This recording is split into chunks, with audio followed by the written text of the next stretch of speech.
అరే తెలిసో తెలియకో హత్యలు చేసుంటాడు, తప్పులు చేసుంటాడు. ఆ మాత్రం దానికి ఇలా చేస్తారా? చిన్నపిల్లోడు 23 సంవత్సరాలు. 23 సంవత్సరాల వయసున్నోడు చిన్నపిల్లోడా? ఇది చెప్పినోడిని చెప్పు తీసుకు కొట్టాలి. మరి నీకు 53 సంవత్సరాలు ఉంటాయి కదా, నువ్వు అంతకన్నా చిన్నపిల్లోడు. మరి మామూలుగా చిన్నపిల్లలు ఒకటో రెండో ఎగ్ పప్పులు తింటారు. నువ్వు 53 ఏళ్ళ మరీ చిన్నపిల్లోడు కాబట్టే 3,60,00,000 ఎగ్ పప్పులు తిన్నావు కదా. చిన్నపిల్లలు మామూలుగా నేల మీద పాకుతారు, నువ్వు మరీ చిన్నపిల్లోడు కాబట్టి పాకి పాకి ఎలక మీద 1,36,00,000 కొట్టేసి నీ ప్యాలెస్లో దాచుకున్నావు.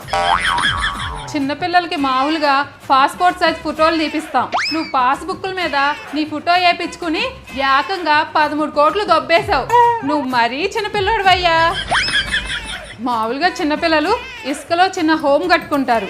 మరి నువ్వేం చేసావు? ఇసుకని అమ్ముకుని కోట్లు దొబ్బేసి పెద్ద స్కామే చేసావు. చిన్నపిల్లలు మామూలుగా హెలికాప్టర్ బొమ్మతో ఆడుకుంటారు. నువ్వు అంతకన్నా చిన్నపిల్లడు కదా, హెలికాప్టర్లో తిరిగి 222 కోట్ల ప్రజాధనాన్ని వృధా చేసేసావు.